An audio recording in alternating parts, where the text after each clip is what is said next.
ಓಂ ಶಾಂತಿ. ಮುರುಳಿ ದಿನಾಂಕ 7/2/2019.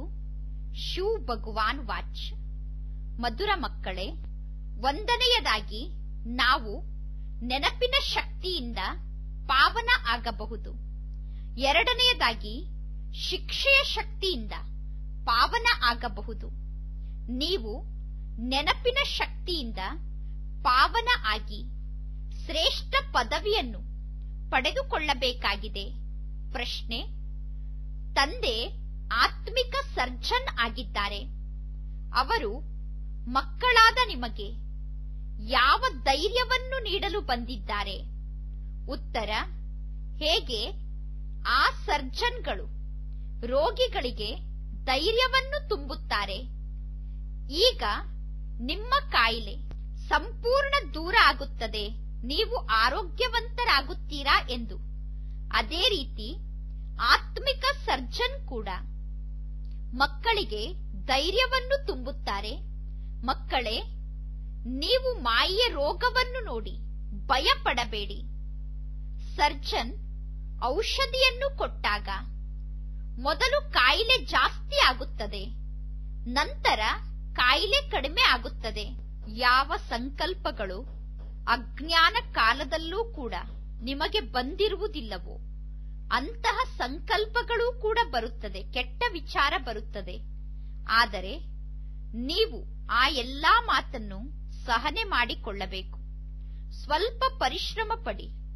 ನಿಮ್ಮ ಸುಖದ ದಿನಗಳು ಇನ್ನೇನು ಬಂತು ಅಂದರೆ ಬಂದೇ ಬಿಟ್ಟಿತು. ಓಂ ಶಾಂತಿ. ಬೇಹದ್ದಿನ ತಂದೆ ಎಲ್ಲಾ ಮಕ್ಕಳಿಗೂ ತಿಳಿಸುತ್ತಿದ್ದಾರೆ.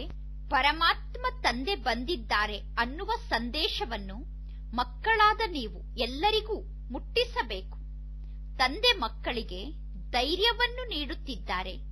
ಏಕೆಂದರೆ ಭಕ್ತಿ ಮಾರ್ಗದಲ್ಲಿ ತಂದೆಯನ್ನು ಕೂಗಿ ಕರೆಯುತ್ತೀರಾ. ಪರಮಾತ್ಮ ತಂದೆ ಬನ್ನಿ, ಮುಕ್ತಿಯನ್ನು ಕೊಡಿ, ದುಃಖದಿಂದ ದೂರ ಮಾಡಿ ಎಂದು. ಈಗ ತಂದೆ ಧೈರ್ಯವನ್ನು ನೀಡುತ್ತಿದ್ದಾರೆ. ಇನ್ನು ಸ್ವಲ್ಪೇ ದಿನ ಇದೆ. ಯಾರದ್ದಾದರೂ ಕಾಯಿಲೆಯಿಂದ ಅವರಿಗೆ ಮುಕ್ತಿ ಸಿಗುವ ಸಮಯ ಬಂದಿತ್ತು ಅಂದರೆ ಎಲ್ಲರೂ ಹೇಳುತ್ತಾರೆ, ಈಗ ನಿಮ್ಮ ಕಾಯಿಲೆ ದೂರ ಆಗಿಬಿಡುತ್ತದೆ ಎಂದು. ಮಕ್ಕಳು ತಿಳಿದುಕೊಂಡಿದ್ದೀರಾ? ಈಗ ಈ ಚೀಚಿ ಜಗತ್ತಿನಲ್ಲಿ ಸ್ವಲ್ಪ ದಿನ ಮಾತ್ರ ನಾವು ಇರುತ್ತೇವೆ, ನಂತರ ನಾವು ಹೊಸ ಜಗತ್ತಿಗೆ ಹೋಗುತ್ತೇವೆ. ಈಗ ತಂದೆ ನಮ್ಮನ್ನು ಹೊಸ ಜಗತ್ತಿಗೆ ಯೋಗ್ಯರನ್ನಾಗಿ ಮಾಡುತ್ತಿದ್ದಾರೆ. ನಾವೀಗ ಹೊಸ ಜಗತ್ತಿಗೆ ಹೋಗಲು ಯೋಗ್ಯರಾಗಬೇಕು. ಹೊಸ ಜಗತ್ತಿನಲ್ಲಿ ಯಾವುದೇ ಕಾಯಿಲೆ ನಿಮಗೆ ಕಾಟವನ್ನು ಕೊಡುವುದಿಲ್ಲ. ಪರಮಾತ್ಮ ತಂದೆ ಧೈರ್ಯವನ್ನು ಕೊಟ್ಟು ಹೇಳುತ್ತಾರೆ, ಮಕ್ಕಳೇ, ಸ್ವಲ್ಪ ಪರಿಶ್ರಮ ಪಡಿ. ಪರಮಾತ್ಮ ತಂದೆಯನ್ನು ಬಿಟ್ಟು ಬೇರೆ ಯಾರೂ ಈ ರೀತಿ ಧೈರ್ಯ ಕೊಡಲು ಸಾಧ್ಯ ಇಲ್ಲ. ನೀವೀಗ ತಮೋ ಪ್ರಧಾನ ಆಗಿದ್ದೀರಾ. ಈಗ ತಂದೆ ಬಂದಿದ್ದಾರೆ ನಿಮ್ಮನ್ನು ಪುನಃ ಸತೋ ಪ್ರಧಾನ ಮಾಡಲು. ಆತ್ಮರಾದ ನೀವು ಈಗ ಪವಿತ್ರರಾಗುತ್ತೀರಾ. ಕೆಲವರು ಯೋಗ ಬಲದಿಂದ ಪವಿತ್ರರಾಗುತ್ತಾರೆ, ಇನ್ನು ಕೆಲವರು ಶಿಕ್ಷೆಯ ಶಕ್ತಿಯಿಂದ ಪವಿತ್ರರಾಗುತ್ತಾರೆ. ಶಿಕ್ಷೆಯನ್ನು ಅನುಭವ ಮಾಡುವುದೂ ಕೂಡ ಒಂದು ಬಲ ಆಗಿದೆ. ಶಿಕ್ಷೆಯಿಂದ ಯಾರು ಪವಿತ್ರರಾಗುತ್ತಾರೋ ಅವರು ಕಡಿಮೆ ಪದವಿಯನ್ನು ಪಡೆದುಕೊಳ್ಳುತ್ತಾರೆ. ಈಗ ಮಕ್ಕಳಾದ ನಿಮಗೆ ಶ್ರೀಮತ ಸಿಗುತ್ತಾ ಇದೆ. ತಂದೆ ಹೇಳುತ್ತಾರೆ, ತಂದೆಯಾದ ನನ್ನೊಬ್ಬನನ್ನೇ ನೆನಪು ಮಾಡಿ, ಆಗ ನಿಮ್ಮ ಸರ್ವ ಪ್ರಕಾರದ ಪಾಪ ಭಸ್ಮ ಆಗಿಬಿಡುತ್ತದೆ. ಒಂದು ವೇಳೆ ನೀವು ನನ್ನನ್ನು ನೆನಪು ಮಾಡದೇ ಇದ್ದರೆ ನಿಮ್ಮ ಪಾಪ 100ಕ್ಕೆ 100 ಪಟ್ಟು ಜಾಸ್ತಿ ಆಗುತ್ತದೆ. ಏಕೆಂದರೆ ನೀವು ಪಾಪಾತ್ಮರಾಗಿ ತಂದೆಯ ನಿಂದನೆಯನ್ನು ಮಾಡಿಸುತ್ತೀರಾ. ಕೆಲವರು ಅಸುರಿ ನಡತೆ ಉಳ್ಳವರಾಗಿ, ಅಸುರಿ ಗುಣವುಳ್ಳವರಾಗಿ ನಡೆದುಕೊಳ್ಳುತ್ತಾರೆ. ಅವರನ್ನು ನೋಡಿ ಮನುಷ್ಯರು ಹೇಳುತ್ತಾರೆ, ಈಶ್ವರ ಇವರಿಗೆ ಇಂತಹ ಮತವನ್ನು ನೀಡುತ್ತಾರೇನು? ಪುರುಷಾರ್ಥ ಮಾರ್ಗದಲ್ಲಿ ಮೇಲೆ ಏರುವುದು ಮತ್ತೆ ಕೆಳಗೆ ಬೀಳುವುದು ನಡೆಯುತ್ತಾ ಇರುತ್ತದೆ. ಮಕ್ಕಳ ನೀವು ಸೋಲುತ್ತೀರಾ. ಒಳ್ಳೊಳ್ಳೆ ಮಕ್ಕಳು ಕೂಡ ಸೋತು ಬಿಡುತ್ತಾರೆ. ಆಗ ಪಾಪ ನಾಶ ಆಗುವುದಿಲ್ಲ. ನಂತರ ಪುನಃ ಶಿಕ್ಷೆಯನ್ನು ಅನುಭವ ಮಾಡಬೇಕಾಗುತ್ತದೆ. ಇದು ಬಹಳ ಚೀಚಿ ಜಗತ್ತಾಗಿದೆ. ಇದರಲ್ಲಿ ಈ ರೀತಿ ಎಲ್ಲವೂ ಕೂಡ ನಡೆಯುತ್ತಿರುತ್ತದೆ. ನೀವು ತಂದೆಯನ್ನು ಕೂಗಿ ಕರೆಯುತ್ತೀರಾ, ಬಾಬಾ ಬಂದು ನಮ್ಮನ್ನು ಭವಿಷ್ಯದ ಹೊಸ ಜಗತ್ತಿಗೋಸ್ಕರ ಯೋಗ್ಯರನ್ನಾಗಿ ಮಾಡಿ. ಬಾಬಾ ನೀವು ಬಂದು ನಮಗೆ ಭವಿಷ್ಯದ ಹೊಸ ಜಗತ್ತಿನ ಮಾರ್ಗವನ್ನು ತೋರಿಸಿ ಎಂದು ನೀವು ಕರೆಯುತ್ತೀರಾ. ಬಾಬಾರವರಿಗೆ ಗೊತ್ತಿದೆ, ಒಂದು ಕಡೆ ಹಳೆಯ ಜಗತ್ತಿದೆ, ಇನ್ನೊಂದು ಕಡೆ ಹೊಸ ಜಗತ್ತಿದೆ. ನೀವೀಗ ನೌಕೆ ಆಗಿದ್ದೀರಾ. ನೀವೀಗ ಪುರುಷೋತ್ತಮರಾಗಲು ಹೊರಟಿದ್ದೀರಾ. ಈ ಹಳೆಯ ಜಗತ್ತಿನಿಂದ ನಿಮ್ಮ ನೌಕೆ ಹೊರಟು ಬಿಟ್ಟಿದೆ. ಹೊಸ ಜಗತ್ತಿನ ಕಡೆ ನೀವೀಗ ಹೋಗುತ್ತಿದ್ದೀರಾ. ನಾವೀಗ ಎಲ್ಲಿಗೆ ಹೋಗುತ್ತಿದ್ದೇವೋ ಆ ಮನೆಯನ್ನು ಅವಶ್ಯವಾಗಿ ನೆನಪು ಮಾಡಬೇಕು. ನಾವು ಶಾಂತಿಧಾಮ, ಸುಖಧಾಮಕ್ಕೆ ಹೋಗುತ್ತಿದ್ದೇವೆ ಅಂದ ಮೇಲೆ ಮನೆಯನ್ನು ಅವಶ್ಯವಾಗಿ ನೆನಪು ಮಾಡಬೇಕು. ತಂದೆ ತಿಳಿಸಿದ್ದಾರೆ, ನೀವು ನನ್ನನ್ನು ನೆನಪು ಮಾಡುವುದರಿಂದ ನಿಮ್ಮ ಪಾಪ ನಾಶ ಆಗುತ್ತದೆ. ಯೋಗ ಬಲದಿಂದ ಪಾಪ ನಾಶ ಆಗುತ್ತದೆ, ಅಥವಾ ಶಿಕ್ಷೆಯ ಬಲದಿಂದಲೂ ಕೂಡ ಪಾಪ ನಾಶ ಆಗುತ್ತದೆ. ಪ್ರತಿಯೊಂದು ಆತ್ಮ ಅವಶ್ಯವಾಗಿ ಪವಿತ್ರ ಆಗಲೇಬೇಕು. ಪವಿತ್ರ ಆಗದೆ ಯಾರೊಬ್ಬರೂ ವಾಪಸ್ ಹೋಗಲು ಸಾಧ್ಯ ಇಲ್ಲ. ಪ್ರತಿಯೊಂದು ಆತ್ಮಕ್ಕೂ ಕೂಡ ತನ್ನದೇ ಆದ ಪಾತ್ರ ಸಿಕ್ಕಿದೆ. ತಂದೆ ಹೇಳುತ್ತಾರೆ, ಈಗ ಇದು ನಿಮ್ಮ ಅಂತಿಮ ಜನ್ಮ ಆಗಿದೆ. ಮನುಷ್ಯರು ಹೇಳುತ್ತಾರೆ, ಕಲಿಯುಗ ಇನ್ನೂ ಸಣ್ಣ ಮಗು ಆಗಿದೆ. ಒಂದು ವೇಳೆ ಕಲಿಯುಗ ಸಣ್ಣ ಮಗು ಆಗಿದ್ದರೆ ಮನುಷ್ಯರಿಗೆ ಕಲಿಯುಗದಲ್ಲಿ ಇಷ್ಟೊಂದು ಜಾಸ್ತಿ ದುಃಖ ಏಕೆ ಇದೆ? ನೀವು ಸಂಗಮ ಯುಗದ ಬ್ರಾಹ್ಮಣರು ತಿಳಿದುಕೊಂಡಿದ್ದೀರಾ. ಈಗ ಈ ದುಃಖಧಾಮ ಸಮಾಪ್ತಿ ಆಗಲೇಬೇಕು. ತಂದೆ ಮಕ್ಕಳಿಗೆ ಧೈರ್ಯವನ್ನು ನೀಡುತ್ತಿದ್ದಾರೆ. ಕಲ್ಪದ ಮೊದಲು ಕೂಡ ತಂದೆ ಮಕ್ಕಳಿಗೆ ಹೇಳಿದ್ದರು, ನನ್ನೊಬ್ಬನನ್ನೇ ನೆನಪು ಮಾಡಿ, ನೀವು ನನ್ನನ್ನು ನೆನಪು ಮಾಡಿ, ಆಗ ನಿಮ್ಮ ಪಾಪ ನಾಶ ಆಗುತ್ತದೆ. ನಾನು ನಿಮಗೆ ಗ್ಯಾರಂಟಿ ಕೊಡುತ್ತೇನೆ, ನೀವು ನನ್ನನ್ನು ನೆನಪು ಮಾಡಿದರೆ ನಾನು ನಿಮ್ಮನ್ನು ಪಾಪದಿಂದ ಮುಕ್ತ ಮಾಡುತ್ತೇನೆ. ತಂದೆ ಇದನ್ನೂ ಕೂಡ ತಿಳಿಸುತ್ತಾರೆ, ಕಲಿಯುಗದ ವಿನಾಶ ಅವಶ್ಯವಾಗಿ ಆಗಲೇಬೇಕು. ಸತ್ಯುಗ ಅವಶ್ಯವಾಗಿ ಬರಲೇಬೇಕು. ತಂದೆಯ ಮೂಲಕ ಈಗ ನಮಗೆ ಪಾಲನೆ ಸಿಗುತ್ತಾ ಇದೆ. ಮಕ್ಕಳಿಗೆ ತಂದೆಯ ಬಗ್ಗೆ ನಿಶ್ಚಯ ಕೂಡ ಇದೆ. ಆದರೆ ಸ್ಥಿರವಾಗಿ ತಂದೆಯ ನೆನಪು ಇಲ್ಲದೇ ಇರುವ ಕಾರಣ ಮಕ್ಕಳು ಯಾವುದಾದರೂ ಒಂದು ವಿಕರ್ಮವನ್ನು ಮಾಡಿಬಿಡುತ್ತಾರೆ. ಹೇಳುತ್ತಾರೆ, ಬಾಬಾ ನನಗೆ ಬಹಳಷ್ಟು ಕ್ರೋಧ ಬರುತ್ತದೆ, ಬಹಳ ಸಿಟ್ಟು ಬರುತ್ತದೆ ಎಂದು. ಕ್ರೋಧಕ್ಕೂ ಕೂಡ ಭೂತ ಎಂದು ಕರೆಯಲಾಗುತ್ತದೆ. ಈ ಪಂಚವಿಕಾರ ಅನ್ನುವ ಭೂತಗಳು ನಿಮಗೆ ದುಃಖವನ್ನು ನೀಡುತ್ತದೆ. ಈ ರಾವಣನ ರಾಜ್ಯದಲ್ಲಿ ಪಂಚವಿಕಾರಗಳು ದುಃಖ ಕೊಡುತ್ತದೆ. ಈಗ ನಾವು ಎಲ್ಲಾ ಲೆಕ್ಕಾಚಾರವನ್ನು ಈಗಲೇ ಚುಪ್ತ ಮಾಡಿಕೊಳ್ಳಬೇಕು. ಹಳೆಯ ಎಲ್ಲಾ ಲೆಕ್ಕಾಚಾರವನ್ನು ಈಗ ಚುಪ್ತ ಮಾಡಿಕೊಳ್ಳಬೇಕಾಗಿದೆ. ಈ ಜ್ಞಾನ ಮಾರ್ಗಕ್ಕೆ ಬಂದ ಮೇಲೆ ಕೆಲವೊಮ್ಮೆ ಕಾಮವಿಕಾರ ಮಕ್ಕಳಿಗೆ ಈ ರೀತಿ ಕಾಟ ಕೊಡುತ್ತದೆ. ಮೊದಲು ಅಜ್ಞಾನ ಮಾರ್ಗದಲ್ಲೂ ಕೂಡ ಕಾಮವಿಕಾರ ಆ ರೀತಿ ಕಾಟ ಕೊಟ್ಟಿರಲಿಲ್ಲ. ಅಂದರೆ ಒಳಗೆ ಇಲ್ಲದೇ ಇರುವಂತಹ ವಿಕಾರದ ಕಾಯಿಲೆಗಳು ಮನಸ್ಸಿನಲ್ಲಿ ಹುಟ್ಟಿಕೊಂಡು ಬಿಡುತ್ತದೆ. ಆಗ ಮಕ್ಕಳು ಹೇಳುತ್ತಾರೆ, ಮೊದಲು ಎಂದೂ ಕೂಡ ನನಗೆ ಇಂತಹ ಕೆಟ್ಟ ಸಂಕಲ್ಪ ಬರುತ್ತಿರಲಿಲ್ಲ, ಈಗ ಏಕೆ ಇಂತಹ ಕೆಟ್ಟ ಸಂಕಲ್ಪ ಕಾಡಿಸುತ್ತಾ ಇದೆ? ಇದು ಜ್ಞಾನ ಮಾರ್ಗ ಆಗಿದೆ ತಾನೆ. ಜ್ಞಾನ ಮಾರ್ಗದಲ್ಲಿ ಎಲ್ಲಾ ಕಾಯಿಲೆಗಳು ಹೊರಗಡೆ ಬರುತ್ತದೆ. ಭಕ್ತಿ ಮಾರ್ಗದಲ್ಲಿ ಯಾವ ಕಾಯಿಲೆಯೂ ಹೊರಗಡೆ ಬರುವುದಿಲ್ಲ. ಈ ಜಗತ್ತು ಅಶುದ್ಧ ವಿಕಾರಿ ಜಗತ್ತಾಗಿದೆ. ಈ ಜಗತ್ತಿನಲ್ಲಿ 100% ಅಶುದ್ಧತೆ ಇದೆ. ಎಲ್ಲರೂ 100% ಪತಿತರಾಗಿದ್ದಾರೆ. ಈಗ ಪುನಃ 100% ಪತಿತರಿಂದ 100% ಪಾವನ ಆಗಬೇಕು. 100% ಭ್ರಷ್ಟಾಚಾರಿಯಿಂದ 100% ಪಾವನ ಶ್ರೇಷ್ಠಾಚಾರಿ ಜಗತ್ತು ಈಗ ನಿರ್ಮಾಣ ಆಗಬೇಕು. ತಂದೆ ಹೇಳುತ್ತಾರೆ, ನಾನು ಬಂದಿದ್ದೇನೆ ಮಕ್ಕಳನ್ನು ಶಾಂತಿಧಾಮ ಮತ್ತು ಸುಖಧಾಮಕ್ಕೆ ಕರೆದುಕೊಂಡು ಹೋಗಲು. ನೀವೀಗ ನನ್ನನ್ನು ನೆನಪು ಮಾಡಿ ಮತ್ತು ಬುದ್ಧಿಯಿಂದ ಸೃಷ್ಟಿ ಚಕ್ರವನ್ನು ತಿರುಗಿಸುತ್ತಾ ಇರಿ. ಬೇರೆ ಯಾವ ವಿಕರ್ಮವನ್ನೂ ಮಾಡಬೇಡಿ.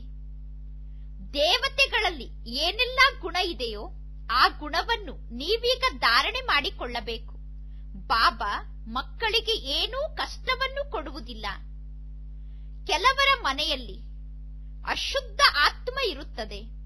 ಆ ಆತ್ಮ ಮನೆಯಲ್ಲಿ ಬೆಂಕಿಯನ್ನೂ ಕೂಡ ಹಚ್ಚಿಬಿಡುತ್ತದೆ, ಬಹಳಷ್ಟು ನಷ್ಟ ಆಗುವಂತೆ ಮಾಡುತ್ತದೆ.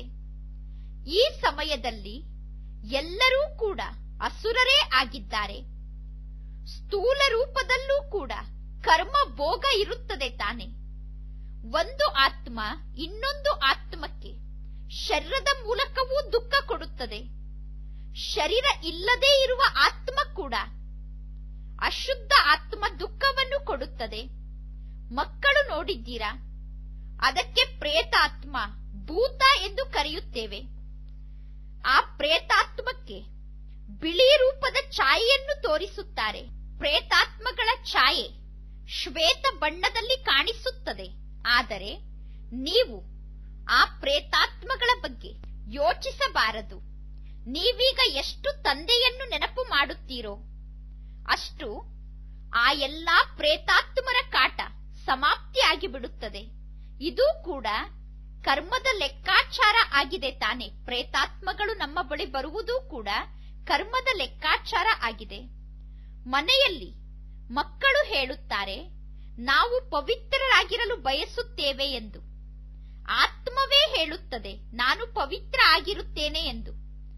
ಯಾರಲ್ಲಿ ಜ್ಞಾನ ಇಲ್ಲವೋ ಅವರು ಹೇಳುತ್ತಾರೆ, ನೀವು ಪವಿತ್ರ ಆಗಬೇಡಿ ಎಂದು. ಆಗ ಪರಸ್ಪರರಿಗೆ ಜಗಳ ಆಗುತ್ತದೆ, ಎಷ್ಟೊಂದು ಗಲಾಟೆ ಆಗುತ್ತದೆ. ನೀವೀಗ ಪವಿತ್ರ ಆತ್ಮರಾಗುತ್ತಿದ್ದೀರಾ. ಜಗತ್ತಿನವರು ಅಪವಿತ್ರರಾಗಿದ್ದಾರೆ ಅಂದ ಮೇಲೆ ಅವರು ದುಃಖವನ್ನು ಕೊಡುತ್ತಾರೆ. ಅವರೂ ಆತ್ಮ ಆಗಿದ್ದಾರೆ. ಆದರೆ ಆ ಆತ್ಮಗಳಿಗೆ ಅಸುರಿ ಆತ್ಮ ಎಂದು ಕರೆಯಲಾಗುತ್ತದೆ. ಕೆಲವು ಅಸುರಿ ಆತ್ಮಗಳು ಶರೀರದ ಮೂಲಕ ದುಃಖ ಕೊಡುತ್ತದೆ. ಇನ್ನು ಕೆಲವು ಪ್ರೇತಾತ್ಮಗಳು ಶರೀರ ಇಲ್ಲದೇ ಇದ್ದರೂ ಕೂಡ ದುಃಖವನ್ನು ಕೊಡುತ್ತದೆ. ಜ್ಞಾನ ಬಹಳ ಸಹಜ ಇದೆ. ಸ್ವದರ್ಶನ ಚಕ್ರಧಾರಿಗಳಾಗಬೇಕು. ಇದರಲ್ಲಿ ಪವಿತ್ರತೆಯ ಮಾತೇ ಮುಖ್ಯ ಆಗಿದೆ. ನೀವೀಗ ಪವಿತ್ರರಾಗಲು ತಂದೆಯನ್ನು ಖುಷಿಯಿಂದ ನೆನಪು ಮಾಡಬೇಕು. ರಾವಣನಿಗೆ ಅಸುರ ಎಂದು ಕರೆಯಲಾಗುತ್ತದೆ. ಈ ಸಮಯದಲ್ಲಿ ಇಡೀ ಜಗತ್ತೇ ಅಸುರಿ ಜಗತ್ತಾಗಿದೆ, ಪ್ರೇತಾತ್ಮರ ಜಗತ್ತಾಗಿದೆ. ಒಬ್ಬರು ಇನ್ನೊಬ್ಬರಿಗೆ ಅನೇಕ ಪ್ರಕಾರದಿಂದ ದುಃಖವನ್ನು ಕೊಡುತ್ತಿರುತ್ತಾರೆ. ಪ್ರೇತಾತ್ಮಗಳ ಮೂಲಕ ಅನೇಕ ಪ್ರಕಾರದಿಂದ ದುಃಖವನ್ನು ಪಡೆದುಕೊಳ್ಳುತ್ತಿರುತ್ತಾರೆ. ಪ್ರೇತಾತ್ಮರು ಎಂದು ಪತಿತರಿಗೆ ಹೇಳಲಾಗುತ್ತದೆ. ಪತಿತ ಆತ್ಮರಲ್ಲಿ ಪಂಚವಿಕಾರಗಳು ಅನೇಕ ಪ್ರಕಾರದ್ದಿರುತ್ತದೆ.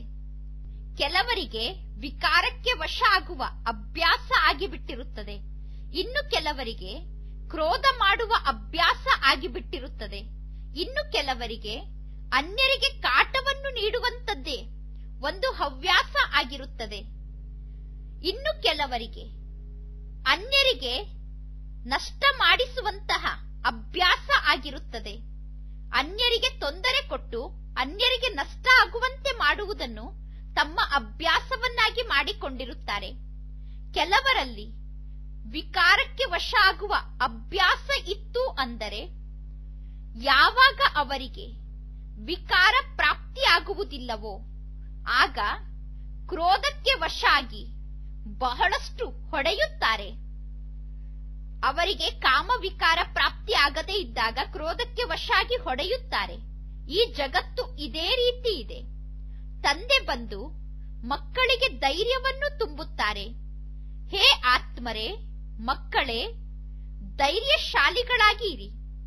ನೀವು ನನ್ನನ್ನು ನೆನಪು ಮಾಡಿ ಮತ್ತು ದೈವಿ ಗುಣವನ್ನು ಧಾರಣೆ ಮಾಡಿಕೊಳ್ಳಿ. ನೀವು ಉದ್ಯೋಗ ವ್ಯವಹಾರವನ್ನು ಮಾಡಬೇಡಿ ಎಂದು ತಂದೆ ಎಂದೂ ಹೇಳುವುದಿಲ್ಲ.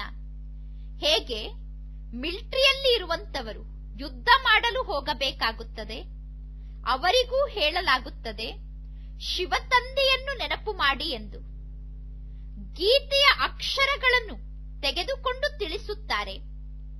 ಯುದ್ಧದ ಮೈದಾನದಲ್ಲಿ ಯಾರು ಸಾಯುತ್ತಾರೋ ಅವರು ಸ್ವರ್ಗಕ್ಕೆ ಹೋಗುತ್ತಾರೆ ಎಂದು ಗೀತೆಯಲ್ಲಿ ಇದೆ. ಅದಕ್ಕೋಸ್ಕರ ಖುಷಿಯಿಂದ ಯುದ್ಧ ಮಾಡಲು ಹೋಗುತ್ತಾರೆ. ಆದರೆ ಇಲ್ಲಿ ಆ ಮಾತು ಇಲ್ಲ. ಈಗ ತಂದೆ ಹೇಳುತ್ತಾರೆ, ನೀವು ಕೇವಲ ಶಿವತಂದೆಯನ್ನು ನೆನಪು ಮಾಡಿ, ಆಗ ನೀವು ಸ್ವರ್ಗಕ್ಕೆ ಹೋಗಬಹುದು. ಒಬ್ಬ ತಂದೆಯನ್ನೇ ನೆನಪು ಮಾಡಬೇಕು. ಒಬ್ಬ ಶಿವತಂದೆಯನ್ನು ನೆನಪು ಮಾಡಿದರೆ ನಾವು ಅವಶ್ಯವಾಗಿ ಸ್ವರ್ಗಕ್ಕೆ ಹೋಗುತ್ತೇವೆ. ಯಾರೆಲ್ಲ ಮಕ್ಕಳು ಶಿವತಂದೆಯ ಬಳಿ ಬಂದು ಜ್ಞಾನವನ್ನು ಪಡೆದುಕೊಳ್ಳುತ್ತಾರೋ ಅವರು ಪುನಃ ಹೋಗಿ ಪತಿತರಾದರೂ ಕೂಡ ಅವರು ಸ್ವರ್ಗಕ್ಕೆ ಬರುತ್ತಾರೆ. ಶಿಕ್ಷೆಯನ್ನು ಅನುಭವ ಮಾಡಿ ಪಾವನ ಆಗಿ ಪುನಃ ಸ್ವರ್ಗಕ್ಕೆ ಬರುತ್ತಾರೆ. ಏಕೆಂದರೆ ತಂದೆಯಂತೂ ದಯಾಹೃದಯಿ ಆಗಿದ್ದಾರೆ. ತಂದೆ ತಿಳಿಸುತ್ತಾರೆ, ಯಾವುದೇ ವಿಕರ್ಮವನ್ನು ಮಾಡಬೇಡಿ. ವಿಕರ್ಮಾಜೀತರು ಆಗುವುದಕ್ಕೋಸ್ಕರ ವಿಕರ್ಮದಿಂದ ಮುಕ್ತ ಆಗಿ. ನೀವೀಗ ಪಾಪಕರ್ಮವನ್ನು ಮಾಡದೇ ಇದ್ದರೆ ವಿಕರ್ಮಾಜೀತರಾಗುತ್ತೀರಾ. ಈ ಲಕ್ಷ್ಮೀನಾರಾಯಣರು ವಿಕರ್ಮಾಜೀತರಾಗಿದ್ದಾರೆ. ನಂತರ ಪುನಃ ರಾವಣ ರಾಜ್ಯದಲ್ಲಿ ವಿಕರ್ಮವನ್ನು ಮಾಡಿ ವಿಕರ್ಮಿಗಳಾಗಿ ಬಿಡುತ್ತಾರೆ. ವಿಕ್ರಮ ಸಂವತ್ಸರ ಪ್ರಾರಂಭ ಆಗುತ್ತದೆ. ಮನುಷ್ಯರಿಗೆ ಇದರ ಬಗ್ಗೆ ಏನೂ ಗೊತ್ತಿಲ್ಲ. ಈಗ ಮಕ್ಕಳಿಗೆ ಗೊತ್ತಿದೆ. ಈ ಲಕ್ಷ್ಮೀನಾರಾಯಣರು ವಿಕರ್ಮಾಜೀತರಾಗಿದ್ದರು. ಹೇಳಲಾಗುತ್ತದೆ, ಯಾರು ನಂಬರ್ 1 ವಿಕರ್ಮಾಜೀತರಾಗಿರುತ್ತಾರೋ ನಂತರ 2500 ವರ್ಷಗಳ ನಂತರ ಪುನಃ ವಿಕ್ರಮ ಸಂವತ್ಸರ ಪ್ರಾರಂಭ ಆಗುತ್ತದೆ. ವಿಕರ್ಮವನ್ನು ಮಾಡುವಂತಹ ಸಂವತ್ಸರ ಪ್ರಾರಂಭ ಆಗುತ್ತದೆ. ಮೋಹಾಜೀತ ರಾಜನ ಕತೆ ಕೂಡ ಇದೆ. ಈಗ ತಂದೆ ಹೇಳುತ್ತಾರೆ, ನಷ್ಟ ಮೋಹಿಗಳಾಗಿ ನನ್ನೊಬ್ಬನನ್ನೇ ನೆನಪು ಮಾಡಿ, ಆಗ ನಿಮ್ಮ ಪಾಪ ನಾಶ ಆಗುತ್ತದೆ. 2500 ವರ್ಷದಿಂದ ನೀವು ಏನೆಲ್ಲ ಪಾಪವನ್ನು ಮಾಡಿದ್ದೀರೋ 50-60 ವರ್ಷದ ಒಳಗೆ ಆ ಎಲ್ಲಾ ಪಾಪವನ್ನು ನಾಶ ಮಾಡಿಕೊಂಡು ನೀವೀಗ ಸ್ವಯಂ ಸತೋಪ್ರಧಾನ ಆಗಬಹುದು. ಒಂದು ವೇಳೆ ಯೋಗ ಬಲ ಇಲ್ಲ ಅಂದರೆ ನಿಮ್ಮ ನಂಬರ್ ಹಿಂದೆ ಹೋಗಿಬಿಡುತ್ತದೆ. ಮಾಲೆಯಂತೂ ಬಹಳ ದೊಡ್ಡದಾಗಿದೆ. ಖಾಸಾಗಿ ಭಾರತದ ಮಾಲೆ ಇದೆ. ಭಾರತದಲ್ಲೇ ಮಾಲೆಯನ್ನು ತಯಾರು ಮಾಡುತ್ತಾರೆ. ಭಾರತದಲ್ಲೇ ಈ ಸಂಪೂರ್ಣ ಆಟ ನಡೆಯುತ್ತದೆ. ಈ ಆಟ ಭಾರತದಲ್ಲೇ ಮಾಡಲ್ಪಟ್ಟಿದೆ. ಇಲ್ಲಿ ಮುಖ್ಯ ಅಂದರೆ ನೆನಪಿನ ಯಾತ್ರೆ. ಬೇರೆ ಯಾವ ತೊಂದರೆಯ ಮಾತೂ ಇಲ್ಲ. ಭಕ್ತಿ ಮಾರ್ಗದಲ್ಲಿ ಅನೇಕರ ಜೊತೆ ಬುದ್ಧಿಯೋಗವನ್ನು ಜೋಡಿಸುತ್ತಾರೆ. ಅದೆಲ್ಲವೂ ಕೂಡ ರಚನೆ ಆಗಿದೆ. ರಚನೆಯನ್ನು ನೆನಪು ಮಾಡುವುದರಿಂದ ಯಾರ ಕಲ್ಯಾಣವೂ ಆಗುವುದಿಲ್ಲ. ತಂದೆ ಹೇಳುತ್ತಾರೆ, ನೀವೀಗ ಬೇರೆ ಯಾರನ್ನೂ ನೆನಪು ಮಾಡಬೇಡಿ. ಭಕ್ತಿ ಮಾರ್ಗದಲ್ಲಿ ನೀವು ಕೂಡ ಭಕ್ತಿಯನ್ನು ಮಾಡುತ್ತಾ ಬಂದಿದ್ದೀರಾ. ಈಗ ಈ ಅಂತಿಮ ಸಮಯದಲ್ಲಿ ತಂದೆಯಾದ ನನ್ನನ್ನು ನೆನಪು ಮಾಡಿ ಎಂದು ತಂದೆ ತಿಳಿಸುತ್ತಾರೆ. ತಂದೆ ಎಷ್ಟು ಕ್ಲಿಯರ್ ಆಗಿ ಹೇಳುತ್ತಾರೆ. ಮೊದಲು ನಮಗೆ ಈ ಮಾತು ಗೊತ್ತಿರಲಿಲ್ಲ. ಈಗ ನಿಮಗೆ ಜ್ಞಾನ ಸಿಕ್ಕಿದೆ. ತಂದೆ ಹೇಳುತ್ತಾರೆ, ಅನ್ಯ ಎಲ್ಲಾ ಸಂಘಗಳನ್ನು ಬಿಟ್ಟು ಒಬ್ಬ ತಂದೆಯಾದ ನನ್ನ ಜೊತೆ ಸಂಘವನ್ನು ಜೋಡಣೆ ಮಾಡಿ. ಈ ಯೋಗದ ಅಗ್ನಿಯಿಂದ ನಿಮ್ಮ ಎಲ್ಲಾ ಪಾಪಗಳೂ ಕೂಡ ಭಸ್ಮ ಆಗುತ್ತದೆ. ನೀವು ಬಹಳಷ್ಟು ಪಾಪಕರ್ಮವನ್ನು ಮಾಡುತ್ತಾ ಬಂದಿದ್ದೀರಾ. ಕಾಮ ವಿಕಾರಕ್ಕೆ ವಶ ಆಗುತ್ತಾ ಬಂದಿದ್ದೀರಾ. ಈ ಕಾಮ ವಿಕಾರ ಅನ್ನುವಂಥದ್ದು ಆದಿ ಮಧ್ಯ ಅಂತ್ಯದವರೆಗೂ ದುಃಖವನ್ನು ಕೊಡುತ್ತದೆ. ಮುಖ್ಯ ಮಾತು ಅಂದರೆ ಕಾಮವಿಕಾರ ಆಗಿದೆ. ಕಾಮವಿಕಾರಕ್ಕೆ ವಶ ಆಗಿ ಒಬ್ಬರು ಇನ್ನೊಬ್ಬರಿಗೆ ಆದಿ ಮಧ್ಯ ಅಂತ್ಯದವರೆಗೂ ದುಃಖ ಕೊಟ್ಟಿದ್ದೀರಾ. ಇದು ಕೂಡ ನಾಟಕದಲ್ಲಿ ಫಿಕ್ಸ್ ಆಗಿದೆ. ಇಂತಹ ನಾಟಕ ಏಕೆ ಮಾಡಲ್ಪಟ್ಟಿತು ಎಂದು ನೀವು ಕೇಳುವಂತಿಲ್ಲ. ಇದು ಅನಾದಿಯಿಂದ ಮಾಡಲ್ಪಟ್ಟ ಆಟ ಆಗಿದೆ. ಇದರಲ್ಲಿ ನನ್ನ ಪಾತ್ರ ಕೂಡ ಇದೆ ಎಂದು ತಂದೆ ಹೇಳುತ್ತಾರೆ. ಈ ನಾಟಕ ಯಾವಾಗ ಪ್ರಾರಂಭ ಆಯಿತು, ಯಾವಾಗ ನಾಟಕದ ಅಂತ್ಯ ಆಗುತ್ತದೆ ಎಂದು ಹೇಳಲು ಸಾಧ್ಯ ಇಲ್ಲ. ಇಲ್ಲಿ ಪ್ರತಿಯೊಂದು ಆತ್ಮದಲ್ಲೂ ಕೂಡ ಪಾತ್ರ ಫಿಕ್ಸ್ ಆಗಿದೆ. ಆತ್ಮದಲ್ಲಿ ಏನು ಸಂಸ್ಕಾರ ಇದೆಯೋ ಆ ಸಂಸ್ಕಾರ ಎಂದೂ ನಾಶ ಆಗುವುದಿಲ್ಲ, ಸಮಾಪ್ತಿ ಆಗುವುದಿಲ್ಲ, ಸವೆದು ಹೋಗುವುದಿಲ್ಲ. ಆತ್ಮ ಅವಿನಾಶಿಯಾಗಿದೆ. ಆತ್ಮದ ಪಾತ್ರ ಕೂಡ ಅವಿನಾಶಿಯಾಗಿದೆ. ಈ ನಾಟಕಕ್ಕೂ ಅವಿನಾಶಿ ನಾಟಕ ಎಂದು ಕರೆಯಲಾಗುತ್ತದೆ. ತಂದೆ ಎಂದೂ ಪುನರ್ಜನ್ಮದಲ್ಲಿ ಬರುವುದಿಲ್ಲ. ತಂದೆ ಬಂದು ನಾಟಕದ ರಹಸ್ಯವನ್ನು ಮಕ್ಕಳಿಗೆ ತಿಳಿಸುತ್ತಾರೆ. ಸೃಷ್ಟಿಯ ಆದಿ ಮಧ್ಯ ಅಂತ್ಯದ ರಹಸ್ಯವನ್ನು ತಂದೆಯನ್ನು ಬಿಟ್ಟು ಬೇರೆ ಯಾರೂ ತಿಳಿಸಲು ಸಾಧ್ಯ ಇಲ್ಲ. ತಂದೆಯ ಕರ್ತವ್ಯದ ಬಗ್ಗೆಯೂ ಯಾರಿಗೂ ಗೊತ್ತಿಲ್ಲ, ಆತ್ಮದ ಬಗ್ಗೆಯೂ ಗೊತ್ತಿಲ್ಲ, ಏನೂ ಗೊತ್ತಿಲ್ಲ. ಈ ಸೃಷ್ಟಿಯ ಚಕ್ರ ತಿರುಗುತ್ತಾ ಇರುತ್ತದೆ. ಈಗ ಇದು ಪುರುಷೋತ್ತಮ ಸಂಗಮ ಯುಗ ಆಗಿದೆ. ಈಗ ಮನುಷ್ಯ ಮಾತ್ರರೆಲ್ಲರೂ ಕೂಡ ಉತ್ತಮ ಪುರುಷರಾಗುತ್ತಿದ್ದೀರಾ. ಶಾಂತಿಧಾಮದಲ್ಲಿ ಎಲ್ಲಾ ಆತ್ಮರು ಪವಿತ್ರರು, ಉತ್ತಮ ಪುರುಷರಾಗಿ ಇರುತ್ತೀರಾ. ಶಾಂತಿಧಾಮ ಪಾವನ ಲೋಕ ಆಗಿದೆ. ಹೊಸ ಜಗತ್ತು ಪವಿತ್ರ ಜಗತ್ತಾಗಿರುತ್ತದೆ. ಅಲ್ಲಿ ಶಾಂತಿಯಂತೂ ಇದ್ದೇ ಇದೆ. ನಂತರ ನಾವು ಪಾತ್ರವನ್ನು ಅಭಿನಯ ಮಾಡುವುದಕ್ಕೋಸ್ಕರ ಈ ಶರೀರದಲ್ಲಿ ಬರುತ್ತೇವೆ. ಈಗ ಪ್ರತಿಯೊಬ್ಬರೂ ತಿಳಿದುಕೊಂಡಿದ್ದೀರಾ. ಪ್ರತಿಯೊಬ್ಬರಿಗೂ ಪಾತ್ರ ಸಿಕ್ಕಿದೆ. ನಮಗೆ ಗೊತ್ತಿದೆ, ಪ್ರತಿಯೊಂದು ಆತ್ಮಕ್ಕೂ ಪಾತ್ರ ಸಿಕ್ಕಿದೆ. ನಮ್ಮ ಮನೆ ಶಾಂತಿಧಾಮ ಆಗಿದೆ. ಅಲ್ಲಿ ಶಾಂತಿ ಇದೆ. ಇಲ್ಲಂತೂ ಪಾತ್ರವನ್ನು ಅಭಿನಯ ಮಾಡಲೇಬೇಕು. ಈಗ ತಂದೆ ಹೇಳುತ್ತಾರೆ, ಭಕ್ತಿ ಮಾರ್ಗದಲ್ಲಿ ನೀವು ನನ್ನ ಪೂಜೆಯನ್ನು ಮೊದಲು ಅವ್ಯಭಿಚಾರಿ ರೂಪದಲ್ಲಿ ಮಾಡುತ್ತಾ ಇದ್ದೀರಿ. ಅವ್ಯಭಿಚಾರಿ ರೂಪದಲ್ಲಿ ಪೂಜೆ ಮಾಡುವಾಗ ನಿಮಗೆ ದುಃಖ ಇರಲಿಲ್ಲ. ಈಗ ಭಕ್ತಿ ಕೂಡ ವ್ಯಭಿಚಾರಿ ಆಗಿರುವ ಕಾರಣ ನೀವು ದುಃಖಿಗಳಾಗಿದ್ದೀರಾ. ಈಗ ತಂದೆ ಹೇಳುತ್ತಾರೆ, ದೈವಿ ಗುಣವನ್ನು ಈಗ ಧಾರಣೆ ಮಾಡಿಕೊಳ್ಳಿ. ಆದರೂ ಪುನಃ ನೀವೇಕೆ ಅಸುರಿ ಗುಣವನ್ನು ಧಾರಣೆ ಮಾಡಿಕೊಳ್ಳುತ್ತೀರಾ? ತಂದೆಯಾದ ನನ್ನನ್ನು ನೀವು ಕೂಗಿ ಕರೆದಿದ್ದೀರಾ, ಬಂದು ನಮ್ಮನ್ನು ಪಾವನ ಮಾಡಿ ಎಂದು. ಪುನಃ ನೀವೇಕೆ ಪತಿತರಾಗುತ್ತೀರಾ? ಅದರಲ್ಲೂ ಕೂಡ ನೀವೀಗ ಕಾಸಾಗಿ ಕಾಮವಿಕಾರದ ಮೇಲೆ ವಿಜಯವನ್ನು ಪಡೆದುಕೊಳ್ಳಬೇಕು. ಆಗ ನೀವು ಜಗಜ್ಜೀತರಾಗುತ್ತೀರಾ. ಮನುಷ್ಯರು ಭಗವಂತನಿಗೋಸ್ಕರ ಹೇಳುತ್ತಾರೆ, ಭಗವಂತ ಅವರೇ ಪೂಜ್ಯ ಆಗಿದ್ದಾರೆ, ಅವರೇ ಪೂಜಾರಿ ಆಗಿದ್ದಾರೆ ಎಂದು. ಅಂದರೆ ಪರಮಾತ್ಮನನ್ನೂ ಕೂಡ ಪೂಜಾರಿ ಎಂದು ಕೆಳಗೆ ಕರೆದುಕೊಂಡು ಬಂದು ಬಿಟ್ಟಿದ್ದಾರೆ. ಈ ರೀತಿ ಪಾಪ ಕರ್ಮವನ್ನು ಮಾಡುತ್ತಾ ಮಾಡುತ್ತಾ ಜಗತ್ತು ಮಹಾವಿಕಾರಿ ಜಗತ್ತಾಗಿದೆ. ಗರುಡ ಪುರಾಣದಲ್ಲೂ ಕೂಡ ರವರವ ನರಕ ಎಂದು ಹೇಳುತ್ತಾರೆ. ಗರುಡ ಪುರಾಣದಲ್ಲಿ ತೋರಿಸುತ್ತಾರೆ, ಅಲ್ಲಿ ಚೇಳು, ಅನೇಕ ಕೀಟಗಳೆಲ್ಲ ಇರುತ್ತದೆ. ಚೇಳು, ಹಾವು ಎಲ್ಲವೂ ಕೂಡ ನರಕದಲ್ಲಿ ಮನುಷ್ಯರಿಗೆ ಕಚ್ಚುತ್ತದೆ ಎಂದು ಹೇಳುತ್ತಾರೆ. ಈ ರೀತಿ ಶಾಸ್ತ್ರದಲ್ಲಿ ಏನೆಲ್ಲಾ ಮಾತನ್ನು ತೋರಿಸಿದ್ದಾರೆ. ಈಗ ತಂದೆ ತಿಳಿಸುತ್ತಾರೆ, ಈ ಶಾಸ್ತ್ರ ಎಲ್ಲವೂ ಕೂಡ ಭಕ್ತಿ ಮಾರ್ಗದ್ದಾಗಿದೆ. ಈ ಶಾಸ್ತ್ರದಿಂದ ನೀವು ನನ್ನ ಜೊತೆ ಮಿಲನ ಮಾಡಲು ಸಾಧ್ಯ ಇಲ್ಲ. ಇನ್ನೂ ತಮೋ ಪ್ರಧಾನ ಆಗಿದ್ದೀರಾ. ಆದ್ದರಿಂದ ತಂದೆಯಾದ ನನ್ನನ್ನು ಕೂಗಿ ಕರೆಯುತ್ತೀರಾ, ಬಂದು ನಮ್ಮನ್ನು ಪಾವನ ಮಾಡಿ. ಅಂದ ಮೇಲೆ ಈಗ ನೀವೆಲ್ಲ ಪತಿತರಾಗಿದ್ದೀರಾ. ಮನುಷ್ಯರು ಏನನ್ನೂ ತಿಳಿದುಕೊಂಡಿಲ್ಲ. ಯಾರು ನಿಶ್ಚಯ ಬುದ್ಧಿ ಉಳ್ಳವರಾಗಿದ್ದಾರೋ ಅವರೇ ವಿಜಯಿಗಳಾಗುತ್ತಾರೆ. ರಾವಣನ ಮೇಲೆ ವಿಜಯವನ್ನು ಪಡೆದುಕೊಂಡು ನಾವೀಗ ರಾಮರಾಜ್ಯಕ್ಕೆ ಹೋಗುತ್ತೇವೆ. ತಂದೆ ಹೇಳುತ್ತಾರೆ, ಕಾಮದ ಮೇಲೆ ವಿಜಯವನ್ನು ಪ್ರಾಪ್ತಿ ಮಾಡಿಕೊಳ್ಳಿ. ಈ ಕಾಮ ವಿಕಾರಕ್ಕೋಸ್ಕರ ಎಷ್ಟೊಂದು ಗಲಾಟೆ ನಡೆಯುತ್ತದೆ. ಗಾಯನ ಕೂಡ ಇದೆ. ಅಮೃತವನ್ನು ಬಿಟ್ಟು ವಿಷವನ್ನು ಏಕೆ ಕುಡಿಯುತ್ತೀರಾ?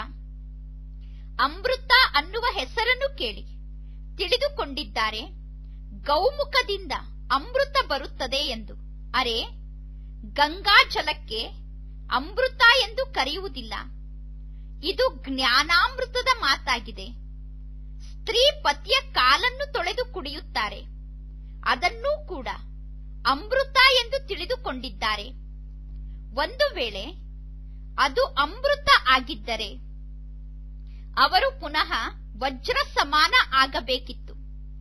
ಈಗ ತಂದೆ ಮಕ್ಕಳಿಗೆ ಜ್ಞಾನ ಕೊಡುತ್ತಾರೆ. ಈ ಜ್ಞಾನದಿಂದ ನೀವು ವಜ್ರ ಸಮಾನ ಆಗುತ್ತೀರಾ. ನೀರನ್ನೇ ಅಮೃತ ಎಂದು ಕರೆದು ನೀರಿನ ಹೆಸರನ್ನು ಎಷ್ಟೊಂದು ಪ್ರಸಿದ್ಧ ಮಾಡಿದ್ದಾರೆ. ನೀವೀಗ ಜ್ಞಾನಾಮೃತವನ್ನು ಕುಡಿಸುತ್ತೀರಾ, ಅವರು ನೀರನ್ನು ಕುಡಿಸುತ್ತಾರೆ. ಬ್ರಾಹ್ಮಣರಾದ ನಿಮ್ಮ ಬಗ್ಗೆ ಯಾರಿಗೂ ಗೊತ್ತಿಲ್ಲ. ಅವರು ಕೌರವರು ಮತ್ತು ಪಾಂಡವರು ಎಂದು ಕರೆಯುತ್ತಾರೆ. ಆದರೆ ಪಾಂಡವರನ್ನು ಬ್ರಾಹ್ಮಣರು ಎಂದು ತಿಳಿದುಕೊಂಡಿಲ್ಲ. ಗೀತೆಯಲ್ಲಿ ಇಂತಹ ಅಕ್ಷರ ಇಲ್ಲ. ಈಗ ಪಾಂಡವರನ್ನು ಬ್ರಾಹ್ಮಣರು ಎಂದು ತಿಳಿದುಕೊಳ್ಳಬೇಕು. ಆದರೆ ಪಾಂಡವರೇ ಬ್ರಾಹ್ಮಣರು ಎಂದು ಗೀತೆಯಲ್ಲಿ ಇಲ್ಲ. ತಂದೆ ಕುಳಿತು ಎಲ್ಲಾ ಶಾಸ್ತ್ರಗಳ ಸಾರವನ್ನು ತಿಳಿಸುತ್ತಾರೆ. ಮಕ್ಕಳಿಗೆ ತಂದೆ ಹೇಳುತ್ತಾರೆ, ಏನೆಲ್ಲಾ ಶಾಸ್ತ್ರವನ್ನು ಓದಿದ್ದೀರೋ ಅದನ್ನು ಬುದ್ಧಿಯಲ್ಲಿಟ್ಟುಕೊಂಡು ನಾನೀಗ ನಿಮಗೆ ಏನೆಲ್ಲ ಹೇಳುತ್ತೇನೋ ಅದನ್ನು ಬುದ್ಧಿಯಲ್ಲಿಟ್ಟುಕೊಂಡು ವಿಚಾರ ಮಾಡಿ ನಿರ್ಣಯ ತೆಗೆದುಕೊಳ್ಳಿ. ನಿಮಗೆ ಗೊತ್ತಿದೆ, ಮೊದಲು ನಾವು ಏನನ್ನು ಕೇಳುತ್ತಾ ಬಂದಿದ್ದೇವೋ ಅದೆಲ್ಲವೂ ತಪ್ಪಾಗಿತ್ತು. ಈಗ ತಂದೆ ಏನನ್ನು ತಿಳಿಸುತ್ತಿದ್ದಾರೋ ಅದು ಸರಿಯಾಗಿದೆ. ತಂದೆ ತಿಳಿಸುತ್ತಾರೆ, ನೀವೆಲ್ಲಾ ಸೀತೆಯರು ಅಥವಾ ಭಕ್ತರು, ಭಕ್ತಿಯ ಫಲವನ್ನು ಕೊಡುವಂತವರು. ರಾಮ ಭಗವಂತ ಆಗಿದ್ದಾರೆ. ತಂದೆ ಹೇಳುತ್ತಾರೆ, ನಾನು ಬಂದಿರುವುದೇ ನಿಮಗೆ ಫಲವನ್ನು ನೀಡಲು. ನಿಮಗೆ ಗೊತ್ತಿದೆ, ಸ್ವರ್ಗದಲ್ಲಿ ನೀವು ಅಪಾರ ಸುಖವನ್ನು ಭೋಗಿಸುತ್ತೀರಾ. ಆ ಸಮಯದಲ್ಲಿ ಉಳಿದ ಎಲ್ಲಾ ಆತ್ಮರು ಶಾಂತಿಧಾಮದಲ್ಲಿ ಇರುತ್ತಾರೆ. ಶಾಂತಿಯಂತೂ ನಿಮಗೆ ಸಿಗುತ್ತದೆ. ಸತ್ಯುಗದಲ್ಲಿ ಸುಖ, ಶಾಂತಿ, ಪವಿತ್ರತೆ ಎಲ್ಲವೂ ಇಡೀ ಜಗತ್ತಿನಲ್ಲಿ ಇರುತ್ತದೆ. ನೀವೀಗ ತಿಳಿಸುತ್ತೀರಾ, ವಿಶ್ವದಲ್ಲಿ ಯಾವಾಗ ಒಂದೇ ಧರ್ಮ ಇತ್ತೋ ಆಗ ಶಾಂತಿ ಇತ್ತು. ಆದರೂ ಕೂಡ ಜನ ತಿಳಿದುಕೊಂಡಿಲ್ಲ. ಸ್ಥಿರವಾಗಿ ಜ್ಞಾನ ಮಾರ್ಗದಲ್ಲಿ ಉಳಿದುಕೊಳ್ಳುವುದು ಕಷ್ಟ. ಅಂತ್ಯದಲ್ಲಿ ಬಹಳಷ್ಟು ಜನ ಬರುತ್ತಾರೆ. ಹೋಗುವುದಾದರೂ ಎಲ್ಲಿಗೆ? ಎಲ್ಲರಿಗೂ ಇರುವುದು ಇದೊಂದೇ ಹಟ್ಟಿಯಾಗಿದೆ. ಎಲ್ಲಿಗೇ ಹೋದರೂ ವಾಪಸ್ ಇಲ್ಲಿಗೆ ಬರಲೇಬೇಕು. ಇದೊಂದೇ ಅಂಗಡಿಯಾಗಿದೆ. ಹೇಗೆ ವ್ಯಾಪಾರಿಯ ಬಳಿ ಒಳ್ಳೆಯ ವಸ್ತು ಇತ್ತು ಅಂದರೆ ಅದಕ್ಕೆ ರೇಟ್ ಕೂಡ ಒಂದೇ ಇರುತ್ತದೆ. ಅದೇ ರೀತಿ ಇದು ಶಿವತಂದೆಯ ಅಂಗಡಿಯಾಗಿದೆ. ಇಲ್ಲಿ ಪರಮಾತ್ಮ ತಂದೆ ನಿರಾಕಾರ ಆಗಿದ್ದಾರೆ. ಬ್ರಹ್ಮ ಕೂಡ ಇಲ್ಲಿ ಅವಶ್ಯವಾಗಿ ಬೇಕು. ನೀವು ನಿಮ್ಮನ್ನು ಬ್ರಹ್ಮ ಕುಮಾರ್ ಕುಮಾರಿಯರು ಎಂದು ಕರೆಸಿಕೊಳ್ಳುತ್ತೀರಾ. ಶಿವಕುಮಾರಿಯರು ಎಂದು ಹೇಳಿಸಿಕೊಳ್ಳಲು ಸಾಧ್ಯ ಇಲ್ಲ. ಬ್ರಾಹ್ಮಣರು ಅವಶ್ಯವಾಗಿ ಬೇಕು. ಬ್ರಾಹ್ಮಣರಾಗದೆ ದೇವತೆ ಆಗಲು ಸಾಧ್ಯ ಇಲ್ಲ. ಒಳ್ಳೆಯದು, ಮಧುರಾತಿ ಮಧುರ. ಅಗಲಿ ಹೋಗಿ ಮರಳಿ ಸಿಕ್ಕಿರುವ ಮಕ್ಕಳ ಪ್ರತಿ ಮಾತ್ಪಿತಾ ಬಾಪ್ತಾದರವರ ನೆನಪು, ಪ್ರೀತಿ ಹಾಗೂ ಸುಪ್ರಭಾತ. ಆತ್ಮಿಕ ಮಕ್ಕಳಿಗೆ ಆತ್ಮಿಕ ತಂದೆಯ ನಮಸ್ತೆ. ಆತ್ಮಿಕ ತಂದೆಗೆ ಆತ್ಮಿಕ ಮಕ್ಕಳ ನೆನಪು, ಪ್ರೀತಿ ಹಾಗೂ ನಮಸ್ತೆ ನಮಸ್ತೆ ನಮಸ್ತೆ. ಧಾರಣೆಗೋಸ್ಕರ ಮುಖ್ಯ ಸಾರ. ಫಸ್ಟ್ ಪಾಯಿಂಟ್, ದೇವತೆಗಳಲ್ಲಿ ಇರುವಂತಹ ಗುಣವನ್ನು ಸ್ವಯಂನಲ್ಲಿ ಧಾರಣೆ ಮಾಡಿಕೊಳ್ಳಬೇಕು. ಆಂತರ್ಯದಲ್ಲಿ ಏನಾದರೂ ಅಸುರಿ ಸಂಸ್ಕಾರ ಇದ್ದರೆ, ಕ್ರೋಧ ಮುಂತಾದ ಅಭ್ಯಾಸ ಇದ್ದರೆ ಅದನ್ನು ತೆಗೆದು ಹಾಕಬೇಕು. ವಿಕರ್ಮಾಜೀತರಾಗಬೇಕು. ಅದಕ್ಕೋಸ್ಕರ ಈಗ ಯಾವುದೇ ಒಂದು ವಿಕರ್ಮವನ್ನು ಮಾಡಬಾರದು. ವರದಾನ, ವಜ್ರ ಸಮಾನ ಶ್ರೇಷ್ಠರಾಗುವುದಕ್ಕೋಸ್ಕರ ಜ್ಞಾನಾಮೃತವನ್ನು ಕುಡಿಯಬೇಕು ಮತ್ತು ಅನ್ಯರಿಗೂ ಕುಡಿಸಬೇಕು. ಕಾಮ ವಿಕಾರದ ಮೇಲೆ ಸಂಪೂರ್ಣ ವಿಜಯವನ್ನು ಪ್ರಾಪ್ತಿ ಮಾಡಿಕೊಳ್ಳಬೇಕು. ಸ್ವಯಂ ಅನ್ನು ಸತೋಪ್ರದಾನ ಮಾಡಿಕೊಳ್ಳಬೇಕು.